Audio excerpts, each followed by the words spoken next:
हर हर महादेव। सावन का पावन महीना शुरू होते ही वातावरण में शिवमय ऊर्जा की अनुभूति होती है। यह महीना है भक्ति, तप, संयम और आराधना का। सावन में भगवान शिव की पूजा का विशेष महत्व है और इस दौरान शिव पुराण का पाठ करना, सुनना और मनन करना अत्यंत पुण्यदायी माना गया है। लेकिन क्यों? सावन वह समय है जब माता पार्वती ने कठोर तप कर शिव को पति रूप में प्राप्त किया था। यही वह महीना है जब समुद्र मंथन के दौरान निकला कालकूट विष भगवान शिव ने अपने कंठ में धारण कर संपूर्ण सृष्टि की रक्षा की थी। और इसीलिए इस महीने में शिव की कथा, शिव की महिमा और शिव तत्व का ध्यान करना हमें आत्मिक शांति, मोक्ष और पुण्य की प्राप्ति कराता है। शिव पुराण को स्वयं भगवान शिव ने पार्वती जी को सुनाया था। इसमें न केवल शिव की महिमा, जन्म रहस्य और लीलाएं हैं, बल्कि जीवन की सच्चाई, कर्म, भक्ति और ब्रह्म ज्ञान का अद्भुत समन्वय है। इस सावन यदि आप हर दिन कुछ समय शिव पुराण को समर्पित करें तो न केवल आपकी मानसिक और आत्मिक उन्नति होगी, बल्कि समस्त बाधाओं का नाश होकर शिव कृपा सहज प्राप्त होगी। तो आइए इस दिव्य यात्रा की शुरुआत करें शिव पुराण के प्रथम अध्याय के साथ। शिव पुराण का प्रथम अध्याय एक पवित्र संवाद से प्रारंभ होता है।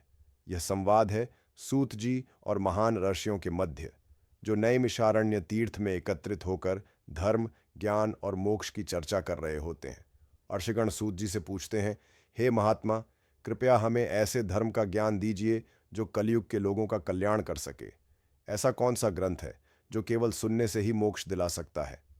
तब सूत जी अत्यंत श्रद्धा और विनम्रता से कहते हैं, हे महर्षियों, आपने अत्यंत उत्तम प्रश्न किया है। कलयुग में मनुष्य अल्पज्ञ, अशांत और भटकता हुआ रहता है। उसे मोक्ष दिलाने में यदि कोई ग्रंथ सक्षम है तो वह है शिव महापुराण। यह ग्रंथ स्वयं भगवान शिव द्वारा माता पार्वती को बताया गया था। इसके बाद नंदी ने इसे सनत कुमार को और फिर सनत कुमारों ने व्यास जी को बताया। व्यास जी ने इसे सप्त खंडों में विभाजित किया: विद्युत, रुद्र संहिता, शतरुद्र संहिता, कोटिरुद्र संहिता, उमा संहिता, कैलाश संहिता, वायवीय संहिता। इस ग्रंथ में शिव तत्व, उनके रूप, लीलाएं, विवाह, पुत्रों की कथाएं, भक्तों की कथाएं, लिंग महिमा, पवित्र तीर्थों का वर्णन और शिवोपासना के गूढ़ रहस्य समाहित हैं।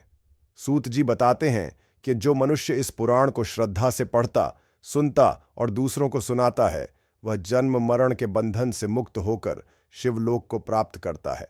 शिव पुराण में वर्णित है, जिस घर में शिव पुराण का पाठ होता है वहां यमदूत नहीं आते, वहां देवी देवताओं का वास होता है और पितरों को शांति मिलती है। इस अध्याय के अंत में सूत जी यही कहते हैं, कलयुग के मनुष्य के लिए यदि कोई संजीवनी बूटी है तो वह है शिव पुराण। यह मनुष्य को पापों से मुक्त कर शिवत्व की ओर ले जाता है। हर हर महादेव। ओम नमः शिवाय।